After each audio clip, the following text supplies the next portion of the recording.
Hello and good morning out there, traders. It is March 27th, 2024. Welcome to the Apteros DMI. So let's just dive into our recap here. Yesterday's recap, in terms of what our scenarios were, scenario one was a kind of choppy behavior in between these two opposing ideas, a bearish idea and a bullish idea. Scenario two is a break, I believe, up to the upside. Scenario three was a break to the downside. And that was really the general layout of what we were looking for yesterday. Now, I'd mentioned that in between these two opposing ideas, we can end up seeing a pretty choppy market. And you can see coming into that open, that's what we really saw. A ton of bar-to-bar overlap, a ton of wicks, just not the most clear-cut type of scenario in terms of, release from the market. Really, really choppy behavior back and forth. So what we ended up seeing here was bullish opportunities for sure from inflection areas, but going nowhere. We couldn't get above this neutral reference to get out to our main first target on the bullish side of things. That is a usually a clear indicator that the side of the market that the what is picture is weakening over time. The longer we held in this zone, the weaker and weaker this bullish line in the sand became until we ended up seeing the semblances or the beginnings of a break. And then, of course, the kind of micro pullback and breakout to the downside, kind of confirming the weakness on the bullish side of things.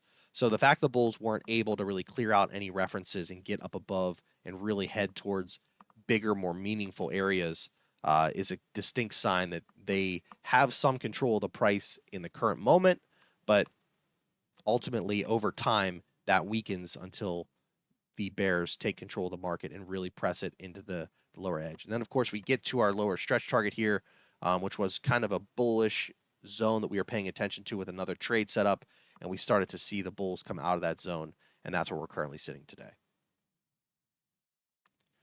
So now taking a look at our landscape for today, I know we have a bearish zone, a bullish zone. It looks like it's a very distant area. It's not. We have I don't know. I wouldn't call it mild dissonance because these are opposing ideas in terms of bearishness and bullishness. But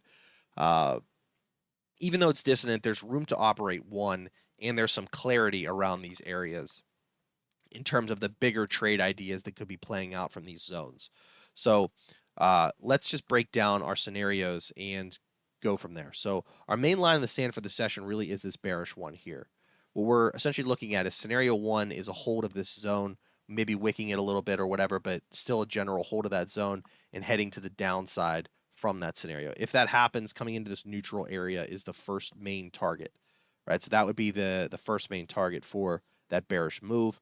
If this neutral area breaks down, this market gets a little bit more bearish, and the expectation is that we come down into this zone, this bullish area, and really test these lows, more than likely kind of wicking through them, and then looking for are the bulls going to react in this area or not, right? So that's that general scenario one here. Scenario two, a little bit more of a much more bullish market would be that this area breaks and we get a move to the upside heading back up into this neutral zone. Now, this neutral zone is important to the upside as well. So what we essentially have here is a main line in the sand that has a general bearish skew to it because it's a hurdle. It's a big component for the bears in terms of continuation to the downside to hold this area. If it breaks down, we start to see shifts on lower time frames heading more and more and more bullish, right? They become more and more bullish ideas. So with scenario two and scenarios one, these neutral zones become the first hurdles to any type of continuation. In other words, scenario two up here, this is a little bit more of a bearish neutral zone. This down here is a little bit more of a bullish neutral zone. So what's kind of happening here is, depending on what happens from this line in the sand, as we start to see, movement from one side of the market or the other, these are our first targets because they are the spots where continuation is going to be decided upon by the market.